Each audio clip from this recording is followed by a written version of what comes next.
எல்லாருக்கும் வணக்கம்.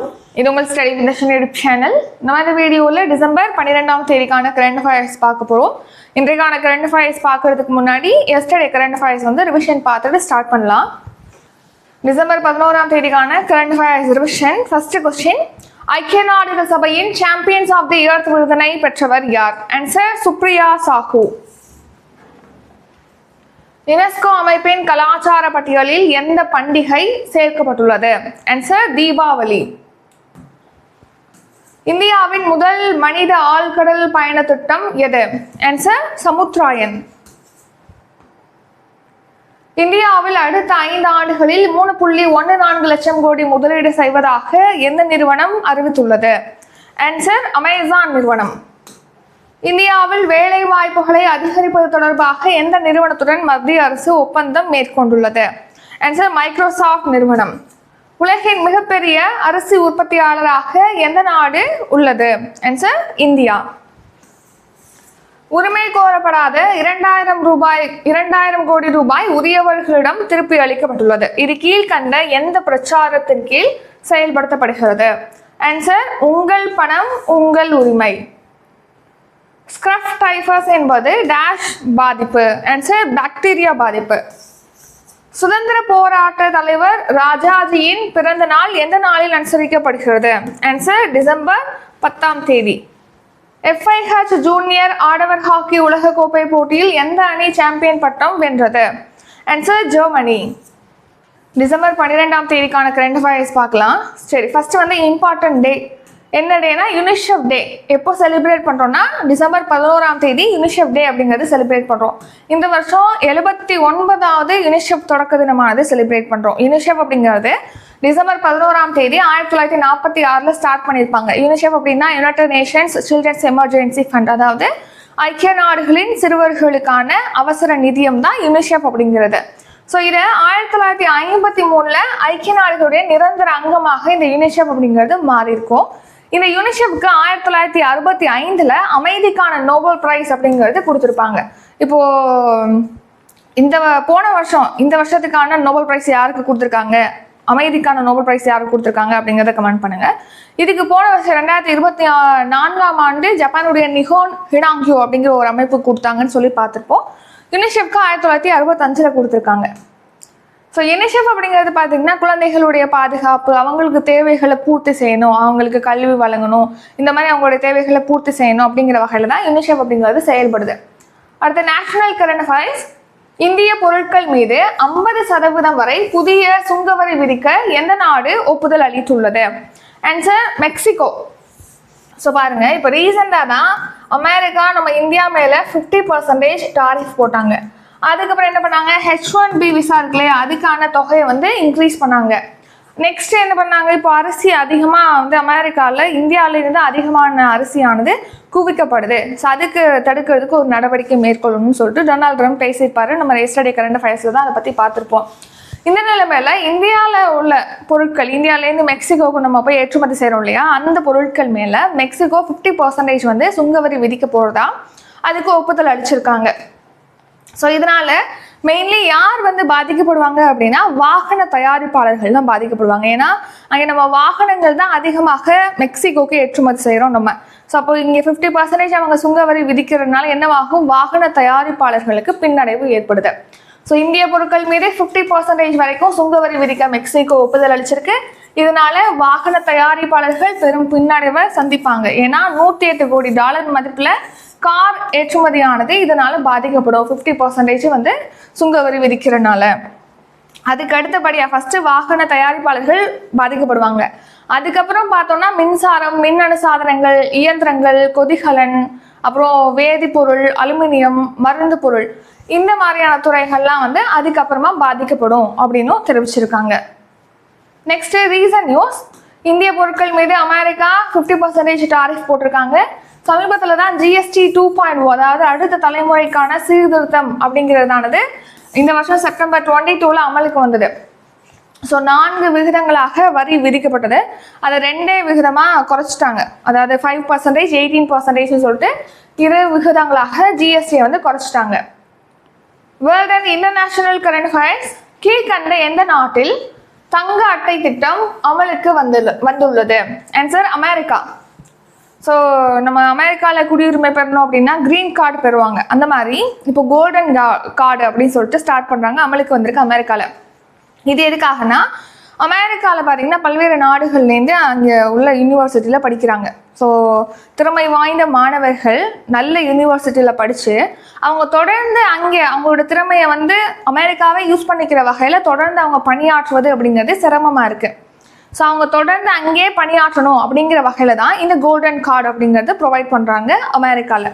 So green கார்டுக்கு ஈக்குவலாக தான் இந்த கோல்டன் கார்டு அப்படிங்கிறது இருக்கும். இந்த கோல்டன் கார்டை பெற்றுட்டாங்க அப்படின்னா 5 வருஷம் ஆகுது அப்படின்னா அந்த நபர் வந்து க்ரீன் கார்டை பெற முடியும், அதுக்கு தகுதி பெறுவாங்க அப்படின்னும் தெரிவிச்சிருக்காங்க. ஸோ அமெரிக்காவில் இப்போது கோல்டன் கார்டை அறிமுகப்படுத்திருக்காங்க டொனால்ட் ட்ரம்ப். எதுக்காக? மெயின்லினா திறமையான மாணவர்கள் அமெரிக்காவில் வெளிநாடுகள்லேருந்து போய் அங்கே படிக்கிறாங்க. அவங்க அப்படியே அங்கே உள்ள நிறுவனங்கள், கூகுள் நிறுவனம் இருக்குது, ஆப்பிள் நிறுவனம் இருக்குது, அங்கே அவங்களே பணிக்கு அமர்த்தி அந்த திறமையை அவங்களே யூஸ் பண்ணிக்கிற வகையில் இப்போது கோல்டன் கார்டு கொடுக்குற சிஸ்டமானது ஸ்டார்ட் பண்ணுறாங்க. ஸோ தங்க அட்டை திட்டம் இது அமெரிக்கா ஸ்டார்ட் பண்ணியிருக்காங்க, டொனால்ட் ட்ரம்ப் தான் தொடங்கியிருக்காரு. $1 மில்லியன் மதிப்புக்கு இந்த கோல்டன் கார்டு அப்படிங்கிறது கொடுக்குறாங்க. அதாவது இந்திய மதிப்பில் 9 கோடி கொடுத்து இந்த கோல்டன் கார்டை வந்து பெற்றுக்கொள்ளலாம். எல்லாருக்கும் இந்த கோல்டன் கார்டு கிடையாது, திறமையானவங்களா இருக்காங்க அப்படின்னா தான் அவங்களுக்கு கொடுப்பாங்க. ஸோ தலை சிறந்த அமெரிக்க பல்கலைக்கழகங்களில் படிக்கக்கூடிய வெளிநாட்டு மாணவர்கள் நீண்ட காலத்துக்கு அமெரிக்காலே தங்கி பணிபுரிய வசதியாக தான் இந்த தங்க அட்டை அப்படிங்கிறது அறிமுகப்படுத்துகிறாங்க. ஸோ இந்த தங்க அட்டையை பார்த்தீங்கன்னா எளிதில் பெற முடியும்னு சொல்லியிருக்காங்க. வெளிநாட்டவங்க வந்து நீண்ட காலம் அமெரிக்காலே தங்கி இதனால் பணிபுரிய முடியும். பசுமை அட்டை வச்சுருக்காங்களே, அதாவது க்ரீன் கார்டு ஹோல்டர் இருக்காங்க இல்லையா, அதை காட்டிலும் இந்த கோல்டன் கார்டுங்கிறது சக்தி வாய்ந்தது.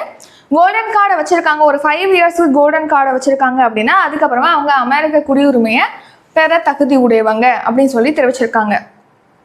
Next reason news. H1B விசாவுடைய கட்டணத்தை இப்போ ரீசெண்டாக தான் 88 லட்சமாக இன்க்ரீஸ் பண்ணாங்க. அடுத்து ஸ்டேட் அண்ட் ஸ்கீம். இந்தியாவின் முதல் உள்நாட்டு ஹைட்ரஜன் கப்பல் சேவை எங்கு தொடங்கப்பட்டுள்ளது? ஸோ இப்போ இந்தியாவிலே ஃபர்ஸ்ட் டைம் பார்த்தீங்கன்னா உள்நாட்டிலேயே ஹைட்ரஜன் கப்பல் சேவை அப்படிங்கிறது தொடங்கியிருக்காங்க. எங்கே அப்படின்னா வாரணாசியில் ஸ்டார்ட் பண்ணியிருக்காங்க. உத்தரப்பிரதேச மாநிலத்தின் வாரணாசியில் தான் உள்நாட்டிலே முதன்முறையாக ஹைட்ரஜன் கப்பல் சேவை தொடங்கப்பட்டிருக்கு. அதாவது ஹைட்ரஜன் எரிபொருளால் இயங்கக்கூடியது. இப்போ கப்பல் அப்படின்னு எடுத்துக்கிட்டோம்னா அதுக்கு எரிபொருள் தேவைப்படுது இல்லையா, அந்த எரிபொருள் ஹைட்ரஜன் யூஸ் பண்ணுவாங்க இந்த கப்பலில். ஸோ இது எதுக்கெல்லாம் யூஸ் ஆகுது அப்படின்னா சுற்றுச்சூழல் மாசுபடுறது அப்படிங்கிறது கிடையாது. ஹைட்ரஜனால் இந்த கார்பன் டை ஆக்சைடு உள்ளிட்ட இந்த மாதிரி சுற்றுச்சூழலுக்கு மாசான பொருட்கள் வெளியாகிறது கிடையாது. சப்போஸ் சுற்றுச்சூழல் மாசற்ற ஒரு சுற்றுச்சூழலுக்கு உகந்த வகையில் இந்த ஹைட்ரஜன் அப்படிங்கிறது எரிபொருள் வந்து யூஸ் பண்ணுறாங்க. இப்போது ஹைட்ரஜனில் இயங்கக்கூடிய ஃபர்ஸ்ட் கப்பல் சேவை அப்படிங்கிறது உத்தரப்பிரதேச மாநிலத்தின் வாரணாசியில் ஸ்டார்ட் பண்ணியிருக்காங்க. மத்திய துறைமுகங்கள், கப்பல் போக்குவரத்து மற்றும் நீர்வழிகள் துறை அமைச்சரான சர்வானந்தா சோனோவால் தான் தொடங்கி வச்சிருக்காங்க. நம்ம நாட்டில் உள்நாட்டு நீர் வழித்தடங்களில் மாசற்ற போக்குவரத்து, அதே மாதிரி எரிபொருள் பயன்பாட்டை அதிகரிக்கிறது, மாற்று எரிபொருள் பயன்பாடு. இப்போ நம்ம சுற்றுச்சூழலுக்கு மாசான ஒரு எரிபொருளை யூஸ் பண்ணுறோம், அதுக்கு மாற்றாக ஒரு எரிபொருளாக தானே இந்த ஹைட்ரஜன் இருக்குது. ஸோ அந்த மாதிரி மாசற்ற மாற்று எரிபொருளாக ஹைட்ரஜன் பயன்படுத்தும் வகையில் இந்த சேவையை தொடங்கியிருக்காங்க. அடுத்து ஹைட்ரஜன் எரிபொருள் கப்பல்களை பயன்படுத்தக்கூடிய சீனா, நார்வே, நெதர்லாந்து, ஜப்பான் இந்த நாடுகளோட வரிசையில் இந்தியாவும் இணைஞ்சிருக்கு இப்போ இந்த ஹைட்ரஜன் எரிபொருள் யூஸ் பண்ணக்கூடிய கப்பல் சேவையை ஸ்டார்ட் பண்ணதுனால. அடுத்து நம்ம நாட்டில் பார்த்தீங்கன்னா தேசிய நீர் வழித்தடங்களோட எண்ணிக்கைங்கிறது ஃபர்ஸ்ட்டு 5 தான் இருந்துச்சு, இப்போ அது 111ஆக அதிகரிச்சிருக்கு. உள்நாட்டில் நீர் வழித்தடங்களில் சரக்கு போக்குவரத்து நடக்குது இல்லையா, 2014 8 கோடி டன் தான் நீர் வழித்தடங்களில் சரக்கு போக்குவரத்து நடந்திருக்கு, சரக்குகளை எடுத்துகிட்டு போகிறது அந்த மாதிரி சரக்கு போக்குவரத்து நடந்திருக்கு. இப்போ அது 14.5 கோடி டன்னாக நம்ம சரக்கு போக்குவரத்து நம்ம உள்நாட்டு நீர் வழித்தடங்களில் சரக்குகளை எடுத்துகிட்டு போகிறது 14.5 கோடி டன்னாக அதிகரிச்சிருக்கு அப்படின்னு சொல்லி தெரிவிச்சிருக்காங்க. இதுக்கு காரணம் என்னவா இருக்குன்னு நினைக்கிறீங்கன்னா ஒரு திட்டம், ஸோ ஜல் மார்க் விகாஸ் திட்டம். ஸோ இந்த ஜல் மார்க் விகாஸ் திட்டத்தின் மூலமாக தான் இது எட்டப்பட்டிருக்குன்னு சொல்றாங்க. இது எப்போ ஸ்டார்ட் பண்ணாங்கன்னா 2018 நவம்பர்ல உலக வங்கி உதவியோட தான் இந்த ஜல் மார்க் விகாஸ் திட்டம் ஸ்டார்ட் பண்ணாங்க. இதன்படி பார்த்தீங்கன்னா இந்திய அரசுடைய தேசிய நீர்வழிகளானது மேம்படுத்தப்படுகிறது. இந்த ஜல் மார்க் விகாஸ் திட்டம்ங்கிறது இந்திய அரசுடைய தேசிய நீர்வழி மேம்பாட்டு திட்டம். இதோட நோக்கம் என்னன்னா தேசிய நீர்வழி 1 அதை வந்து மேம்படுத்தணும், அங்கே போக்குவரத்து திறனை வந்து அதிகப்படுத்தணும் அப்படிங்கிற வகையில் தான் இந்த ஸ்கீம் செயல்படுத்துறாங்க. ஸோ அதன்படி இந்த தேசிய நீர்வழித்தடம் 1 இருக்கு இல்லையா, அதில் ஹல்தியாலேருந்து வாரணாசி வரைக்கும் இப்போ ஃபர்ஸ்ட் தேசிய நீர்வழித்தடத்தில் பல வகையான முனையங்கள் அமைச்சிருக்காங்க. நவீன உபகரணங்கள், சமுதாய படகு குழாம்கள், அப்புறம் நவீன நீர்வழி போக்குவரத்து பாதையானது அங்கே உருவாக்கப்பட்டிருக்கு அப்படின்னும் தெரிவிச்சிருக்காங்க. நெக்ஸ்ட் ரீசன் நியூஸ், இந்தியாவுடைய ஃபர்ஸ்ட் கடல்சார் உருவகப்படுத்துதல் மையம்ங்கிறது சென்னையில் அமைக்கிறாங்க. இந்தியாவுடைய ஃபர்ஸ்ட் கழுகு பாதுகாப்பு போர்ட்டலை அசாம் வந்து அமைச்சிருக்காங்க, அறிமுகப்படுத்திருக்காங்க. இந்தியாவுடைய ஃபர்ஸ்ட் கடற்பசு பாதுகாப்பகம் எது அப்படின்னா பாக் வளைகுடா. இந்தியாவில் ஃபர்ஸ்ட் பிஎம்த்ரா ஜவுளி பூங்கா அப்படிங்கிறது மத்திய பிரதேசத்தில் தார் மாவட்டத்தில் அமைக்கிறாங்க. இந்தியாவின் ஃபர்ஸ்ட் தனியார் ஹெலிகாப்டர் உற்பத்தி ஆலைங்கிறது கர்நாடகாவில் அமைக்கிறாங்க. இந்தியாவில் முதன்முறையாக கருப்பை வாய் புற்றுநோய்க்காக தடுப்பூசி வழங்கும் முறையானது நம்ம தமிழ்நாட்டில் செயல்படுத்துறாங்க, இலவசமாக வழங்குறாங்க வளர்வளம் பெண்களுக்கு. அடுத்து தமிழ்நாடு கரண்ட் ஃபைல்ஸ். தமிழகத்தில் மாநில கல்விக் கொள்கையின் அடிப்படையில் புதிய பாடத்திட்டத்தை வடிவமைக்க எத்தனை குழுக்கள் அமைக்கப்பட்டுள்ளது? ஆன்சர் 2 குழு. ஸோ நம்ம மாநில கல்விக் கொள்கை, தேசிய கல்விக் கொள்கை 2020 இருக்கு இல்லையா, அதுக்கு மாற்றா ஸ்டேட்டுக்குன்னு தனியாக நமக்கு தனியாக ஒரு கல்விக் கொள்கையானது இருக்கும். அந்த கல்விக் கொள்கையின் அடிப்படையில் தான் பாடத்திட்டம்லாம் இருக்கும்னு சொல்லிட்டு தமிழ்நாடு கவர்மெண்ட் அறிவிச்சிருப்பாங்க. அதன்படி புதிய கல்விக் கொள்கை, மாநில கல்விக் கொள்கை வடிவமைக்கிறதுக்காக முருகேசன் அவர்கள் தலைமையில் ஒரு குழு அமைச்சிருப்பாங்க. அவங்க வந்து அவங்களுடைய பரிந்துரைகளை வழங்கிட்டாங்க. ஸோ அந்த பரிந்துரைகள்லாம் இம்ப்ளிமெண்ட் பண்ணுற வகையில் 2 குழு அமைச்சிருக்காங்க. நம்மளுடைய பாடத்திட்டத்தை வடிவமைக்கிறதுக்காக, தமிழ்நாடு கவர்மெண்டுடைய ஸ்கூல்ஸ்க்கான பாடத்திட்டத்தை வடிவமைக்கிறதுக்காக 2 குரூப்ஸ் வந்து அமைச்சிருக்காங்க. ஸோ அந்த 2 குரூப்ஸில் ஒரு குரூப்போட கூட்டமானது இப்போ ரீசெண்டாக சென்னையில் நடந்திருக்கும், அதனால தான் அதை பற்றி பார்க்குறோம். ஸோ இந்த 2 குழுக்கள் என்னென்ன அப்படின்னா பாடத்திட்ட வடிவமைப்பு குழு, அப்புறம் உயர்நிலை குழு. இவங்க வடிவமைப்பாங்க, அதை செக் பண்ணி இவங்க கரெக்டாக இருக்கா, அதை என்ன சேஞ்ச் பண்ணணும் அப்படின்னு சொல்லிட்டு இவங்க பரிந்துரை அளிப்பாங்க. ஸோ 2026-27 கல்வியாண்டில் இவங்க அறிமுகப்படுத்தக்கூடிய உருவாக்கின பாடத்திட்டம் அப்படிங்கிறது இந்த கல்வியாண்டில் செயல்படுத்தப்படும் அப்படின்னு சொல்லி தெரிவிச்சிருக்காங்க. புதிய பாடத்திட்டம், அதுக்கான பாட நூல்கள் இதெல்லாமே இவங்க வடிவமைப்பாங்க. பாடத்திட்ட வடிவமைப்பு குழுவுடைய தலைவராக யார் இருக்காங்கன்னா சுல்தான் அகமது இஸ்மாயில். ஸோ ஃப்யூச்சரில் வர நிறைய எக்ஸாம்ஸ் இருக்குது, நிறைய விஷயங்களை தெரிஞ்சுக்கிற வகையில் மாணவர்கள் வந்து ஃப்யூச்சருக்கு தயாராகும் வகையில் இந்த பாடத்திட்டமானது இருக்கும் அப்படின்னு சொல்லி தெரிவிச்சிருக்காங்க. நெக்ஸ்ட் ரீசன் நியூஸ், இப்போ தான் பார்த்தோம். மாநில கல்விக் கொள்கையை வடிவமைக்க முருகேசன் அவர்கள் தலைமையில் 14 பேர் கொண்ட குழுவானது அமைச்சிருப்பாங்க. உச்சநீதிமன்ற தீர்ப்பினால அரசு பணியாளர்கள் தேர்வு முறையில் என்ன மாதிரியான மாற்றங்கள் ஏற்பட்டது, அது தொடர்பாக ஆய்வு செய்யறதுக்காக GM அக்பர் தலைமையில் குழு அமைச்சிருக்காங்க. பயிற்சி மையங்களால் மாணவர்கள் என்ன மாதிரியான பாதிப்புகளை சந்திக்கிறாங்க? நிறைய பேர் இப்போ கோச்சிங் சென்டர் வந்துச்சு, அதை சார்ந்தே மாணவர்கள் இருக்காங்க, அதனால தற்கொலைகள் அதிகரிச்சிருச்சு, மாணவர்கள்ட்ட ப்ரெஷர் அதிகமாக இருக்குது. அந்த பயிற்சி மையங்கள் கட்டமைப்புகளில் பாதுகாப்பு அப்படிங்கிறது கேள்விக்குறியாக இருக்குது. இந்த நிலைமையில அது குறித்து ஆய்வு செய்யறதுக்காக வினித் ஜோஷி தலைமையில் குழுவானது அமைச்சிருக்காங்க. அடுத்து மாநில உரிமைகளை மீட்கிறதுக்காக ஒரு உயர் ஆணையம் அப்படிங்கிறது அமைச்சிருக்காங்க. ஸோ இது வந்து KN பாஷா அவர்கள் தலைமையில் அமைச்சிருப்பாங்க சமீபத்தில். அடுத்து தமிழ்நாடு கரண்ட் அஃபேர்ஸ். கீழ்கண்ட எந்த பாதிப்பை தடுக்க இரும்பு சத்து உப்பு ரேஷன் கடைகளில் விநியோகம் செய்யப்பட உள்ளது? அதாவது இப்போ நம்ம ரீசெண்டாக பார்த்துருப்போம், செறிவூட்டப்பட்ட அரிசின்னு பார்த்துருப்போம். இப்போ என்ன பார்க்குறோம், செறிவூட்டப்பட்ட உப்பு பார்க்க போகிறோம். இப்போ என்னன்னா இந்த ஏழ்மையான உள்ள மக்கள் வந்து ரேஷன் கடைகளில் இலவசமாக அந்த தானியங்களானது வழங்குறாங்க இல்லையா, ஸோ அதை அரிசி கொடுக்குறாங்க இல்லையா, அந்த அரிசியை வந்து ஊட்டச்சத்தோடு சேர்த்து செறிவூட்டி கொடுக்கும்போது அவங்களுக்கு ஊட்டச்சத்து குறைபாடு இருக்காது, அந்த மாதிரி கருதுறாங்க சென்ட்ரல் கவர்மெண்ட். அதுக்காக அந்த ஸ்கீம் இப்போ தமிழ்நாடு அரசு என்ன முடிவு பண்ணியிருக்காங்கன்னா இரும்பு சத்து செறிவூட்டப்பட்ட உப்பை வந்து ரேஷன் கடையில் விநியோகம் செய்ய போகிறதா சொல்லியிருக்காங்க. ஸோ எதுக்காக அப்படின்னா ரத்த சோகையை குறைக்கணும். ஸோ என்னன்னா இரத்த சோகை அப்படிங்கிறது மக்கள்கிட்ட அதிகமாக காணப்படுது, இரத்த சோகையினால பாதிக்கப்படுறாங்க. ஸோ அதுக்கு இந்த இரும்பு சத்தெல்லாம் குறைபாடு இருக்க தான் காரணம். அதனால அவங்க சாப்பிடக்கூடிய வழங்கக்கூடிய ரேஷன் கடையில் வழங்கக்கூடிய உப்பை என்ன பண்ண போகிறாங்க, இந்த இரும்பு சத்தை வந்து செறிவூட்டி கொடுக்க போகிறதா சொல்லியிருக்காங்க. அதுக்கு முடிவு பண்ணியிருக்காங்க. ஸோ ரத்த சோகை பாதிப்புகளை குறைக்கணும் அப்படிங்கிறதுக்காக பொது விநியோக திட்டத்தில் ரேஷன் கடைகளில் வந்து உப்பு கொடுக்குறாங்க இல்லையா, அதை என்ன பண்ண போகிறாங்கன்னா இரும்பு சத்து அயோடின் இது கலந்து இரட்டை செறிவூட்டப்பட்ட உப்பாக வழங்குவதுக்கு திட்டமிட்டிருக்காங்க. ஸோ பேக்கெட்டுகளில் அதை அடைச்சி விற்பனை செய்யறதுக்கு நடவடிக்கை எடுக்கிறாங்க. தமிழகம் முழுக்க 52% பேர் பார்த்தீங்கன்னா போதிய இரும்பு சத்து இல்லாததுனால ரத்த சோகை ஏற்படக்கூடிய அச்சுறுத்தல்ல இருக்காங்க. ஸோ அதனால தான் இந்த இரும்புச்சத்து அப்புறம் அயோடின் இதை செறிவூட்டி உப்பு வழங்குறதுக்கு திட்டமிட்டிருக்காங்க. ஸோ தமிழ்நாடு உப்பு நிறுவனம் மூலமா இந்த செறிவூட்டப்பட்ட உப்பானது தயாரிக்கப்படும். நுகர்வோர் வாணிப கழகம் மூலமாக இது விற்பனை செய்யப்படும் அப்படின்னும் தெரிவிச்சிருக்காங்க. எதுக்காக? இந்த ரத்த சோகை பாதிப்பை வந்து தடுக்கணுங்கிறதுக்காக. ரீசன் நியூஸ், செறிவூட்டப்பட்ட அரிசி வழங்கும் திட்டம் 2019 ஸ்டார்ட் பண்ணியிருப்பாங்க. 4 வருஷத்துக்கு 2024 ஜூலைலேருந்து 2028 டிசம்பர் வரைக்கும் இந்த செறிவூட்டப்பட்ட அரிசி வழங்கும் திட்டத்தை எக்ஸ்டெண்ட் பண்ணியிருக்காங்க central government. Awards and recognition, சமீபத்தில் வழங்கப்பட்ட ஷில்ப் குரு விருது கீழ்கண்ட எதனுடன் தொடர்புடையது? ஆன்சர் கைவினை கலைஞர்கள். ஸோ சமீபத்திலே பார்த்தீங்கன்னா இந்த ஷில்ப் குரு விருது பற்றி ஒரு 2 இயர்ஸ்க்கு முன்னாடி நடந்த ஒரு எக்ஸாமில் கேட்டிருப்பாங்க. குரூப் 4 குரூப் 2 தெரியல, பொறுத்துக மாதிரி ஷில்ப் குரு விருதுன்னு போட்டு இங்கே வந்து கைவினை கலைஞர்கள் அப்படின்னு சொல்லி பொறுத்துக மாதிரி ஒரு டைப் ஆஃப் கொஷினில் இதை கேட்டிருப்பாங்க. கம்பல்சரி விருதுனா விருது பெற்றவங்களை மட்டும் நீங்கள் பார்க்கறது இல்லை, அது எதுக்காக அந்த மாதிரியான விருதுகள் கொடுக்குறாங்க. இப்போ கல்பனா சாவ்லா விருது கொடுக்குறாங்க அப்படின்னா துணிவான சாகசமான செயல்களை செய்கிறவங்களுக்கு தமிழ்நாட்டில் கல்பனா சாவ்லா விருது கொடுக்குறாங்க. அந்த மாதிரி எதுக்கு கொடுக்குறாங்க அந்த பேஸ் பண்ணி உங்களுக்கு பொருந்தாத தேர்வு செய்க அந்த மாதிரி டைப் ஆஃப் கொஸ்டின் வரும். ஷில்ப் குரு விருதுங்கிறது கைவினை கலைஞர்களுக்கு கொடுக்குறாங்க.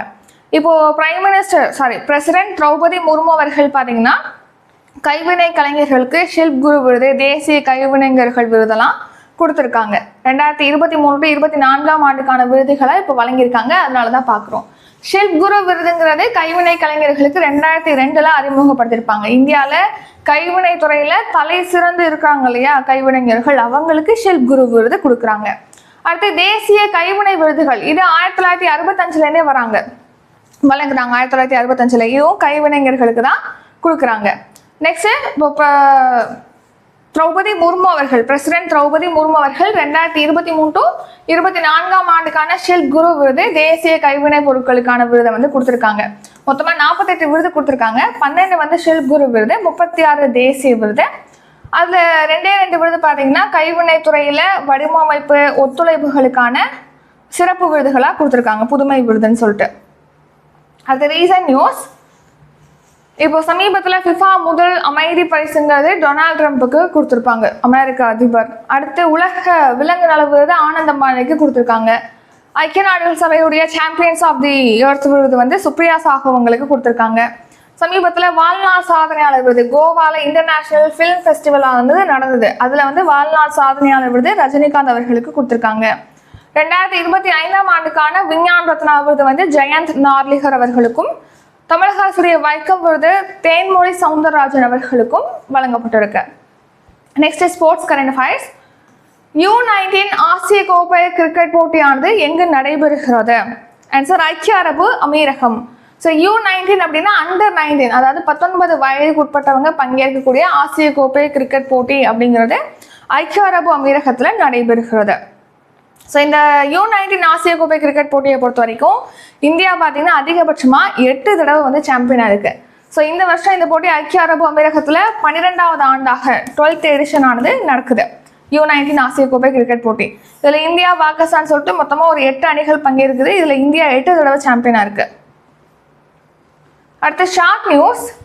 பல்கேரியாவில் பார்த்தீங்கன்னா ஊழல் அப்புறம் பொருளாதார மோசடிகளை வந்து குற்றம் சாட்டி அரசுக்கு எதிராக நிறைய தீவிர போராட்டம் நடந்திருக்கு. அதையொட்டி அங்கே அரசு வந்து ராஜினாமா பண்ணிட்டாங்க. அடுத்து வெனிசுலாவை ஒட்டி கடல் பகுதியில் எண்ணெய் ஏற்றி சென்றக்கூடிய ஒரு கப்பலை அமெரிக்க கடற்படை கைப்பற்றிருக்கு. ஸோ போதைப் பொருள் அதாவது ஏற்றுமதி நடக்குது இல்லையா, அதை தடுக்கணும் அப்படிங்கிறதுக்காக அமெரிக்கா வந்து இந்த மாதிரியான நடவடிக்கைகளில் ஈடுபட்டு வராங்க. நெக்ஸ்ட்டு இன்றைக்கான கரண்ட் அஃபேர்ஸ் ரிவிஷன் பார்க்கலாம். அதுக்கு முன்னாடி இப்போது 17ஆம் தேதி குரூப் 4க்காக அப்புறம் குரூப் 2க்காக ஹோல் டெஸ்ட் பேட்ச் வந்து ஸ்டார்ட் ஆகுது. ஃபீஸ் வந்து 999. நியூ ஸ்டூடெண்ட்டாக இருக்கீங்கன்னா 999. இப்போ நம்ம சேனல் ஏற்கனவே ஜாயின் பண்ணியிருக்கீங்க ஹோல் பேட்ச் அப்படின்னா 899 பே பண்ணி ஜாயின் பண்ணிக்கலாம். போத் மீடியமில் இருக்கும், அதாவது பைலிங்குவலாக கொஸ்டின் வந்து இருக்கும். ஷெட்யூல் வேணால் டிஸ்கிரிப்ஷனில் காண்டாக்ட் நம்பருக்கு டெக்ஸ்ட் பண்ணி கேட்கலாம். அடுத்து கரண்ட் அஃபேர்ஸ் டெஸ்ட் பேட்ச் வந்து ஸ்டார்ட் ஆகுது. அது எப்போ அப்படின்னா 20ஆம் தேதி ஸ்டார்ட் ஆகுது, டிசம்பர் 20. அதை பற்றி டீட்டெயில் டிஸ்கிரிப்ஷனில் இருக்குது, செக் பண்ணி பார்த்துக்கோங்க.